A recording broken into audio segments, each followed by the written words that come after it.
Steve Gamache here with another Chef Knives to Go quick look product review. And in this episode, we are looking at the Itto-Ryu White No. 2 Santoku 165mm knife. This line of knives has a coarse steel of Shidogami or white paper No. 2 Hitachi reactive high carbon steel. The heat treat's about 61-ish Rockwell on that, maybe a little over. Construction is a stainless, kind of a soft stainless cladding. And I'm going to call it kind of semi-stainless. I probably should have changed that a little bit, but it acts pretty much like semi-stainless to me. I've got the Nakiri in this line. I've also got the 210 Gyuto, and the cladding does not show much staining at all. So let's call it maybe semi-stainless. I know they say iron cladding, but it's very low reactivity. So it's kind of nice. You've got a reactive core steel that will patina on you, but then the cladding on these line of knives seems to be pretty darn non-reactive. The weight on the blade is 136 grams or 4.8 ounces, and these dimensions will vary a little bit from knife to knife. Edge length around 168 millimeters or 6.6 inches. That's from tip to chin. And then the overall length of just about 12 inches on this particular knife. The spine coming out of the handle above the back of the blades, just a touch under around 3 millimeters.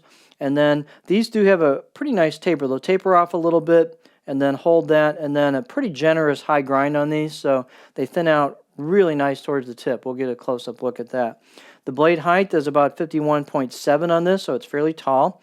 And then the handle is just a no-frills, oval, textured. They call it chestnut, but it's kind of a dyed wood with a plastic resin ferrule. A bit of a step here between the wood and the ferrule.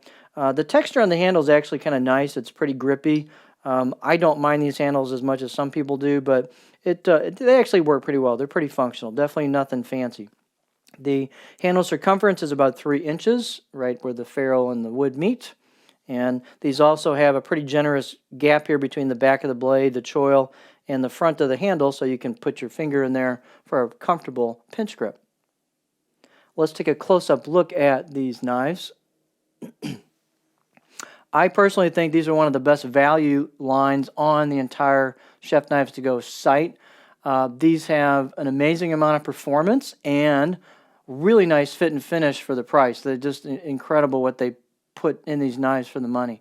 So these do have hand-chiseled kanji and a hammered or tsushime type finish, which is got some nice hammering to it, and also kind of almost a combination of a hammered finish and a nishiji or pearskin finish. So it's a nice kind of subtle look, a little bit of texture to it to help food release. So kind of a refined rustic look. Nice grind to the knife. You can see a pretty generous grind on these. So very thin at the edge. You can see all the core steel showing at the edge. These are ground really thin at the edge. These babies perform. This is probably the highest performing Santoku I have yet used. Mark sent a bunch over in this shipment. Plus I grabbed all the ones I had, and this definitely topped them all easily. So if you're looking for high performance and a thin grind behind the edge, especially at the tip, flowing through soft products and stuff like that, this thing just has it in spades. Plus, the spine is nicely kind of polished and rounded off, quite rounded, and so is the back of the blade into the handle, the curve here. Just really nice fit and finish, way above the price point. So, again, I have 2 other knives in this line, and they are just stellar. The balance point is a little bit behind a pinch grip for me, so it's right about there. Of course, my pinch grip's a little in front of that. That makes this blade very, very, very nimble, being as there's not really much weight balance to it, or excuse me, blade forward balance to it, but real nimble.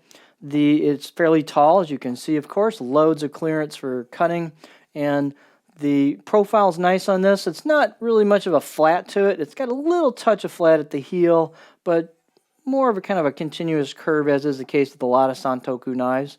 And a little bit of a belly at the tip will let you get fairly high before the tip starts digging in. So it's a pretty good all-around profile for a Santoku. They can't do a lot with a lot of flat just because it's a shorter blade.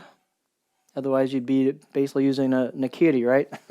So, But again, these things are so nice on performance, really thin at the edge, great fit and finish really for the blade itself, totally worthy of a handle upgrade if you end up liking the blade that much, which you probably will. And I upgraded my two and made some custom olive wood handles, which really kicked up the aesthetic and the kind of the luxury feel of the knife quite a bit, but they're totally worth doing that. So I'm really high on these line of knives because I have two of them and I love them. This is the Itto-Ryu White No. 2 Santoku 165mm knife.